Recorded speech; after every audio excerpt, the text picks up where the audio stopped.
ہم کریں گے ہر مظلوم کی حمایت۔ السلام علیکم، میں ہوں حرین فاطمہ اور آپ دیکھ رہے ہیں حمایتی نیوز HD چینل۔ نظر ڈالتے ہیں آج کی اہم خبروں پر۔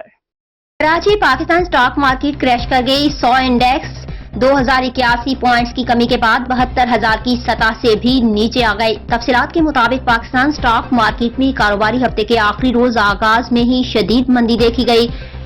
100 انڈیکس 2081 پوائنٹس کی کمی کے بعد 72,000 کی سطح سے بھی نیچے آ گیا۔ انڈیکس 71,781 پوائنٹس تک گر گیا۔ بعد ازاں 100 انڈیکس 72,605 پوائنٹس پر ٹریڈ کر رہا ہے۔ ماہرین کا کہنا ہے کہ انویسٹرز اور گورنمنٹ انسٹیٹیوشن بڑے پیمانے پر حصص کی فروخت کر رہے ہیں کیونکہ حکومت ڈویڈنڈ اور کیپٹل گین ٹیکس بڑھانے کی باتیں کر رہی ہے۔ گزشتہ روز پاکستان سٹاک ایکسچینج میں کاروباری ہفتے کے چوتھے روز بھی مارکیٹ میں مندی کا رجحان دیکھا گیا تھا۔ کاروبار کے اختتام پر 100 انڈیکس 356 پوائنٹس کی کمی سے 73,862 پوائنٹس پر بند ہوا۔ دن بھر مجموعی طور پر 449 کمپنیوں کے شیئرز میں کاروبار ہوا جبکہ 134 کمپنیوں کے شیئرز کی قیمتوں میں اضافہ 248 کے شیئرز میں کمی ہوئی۔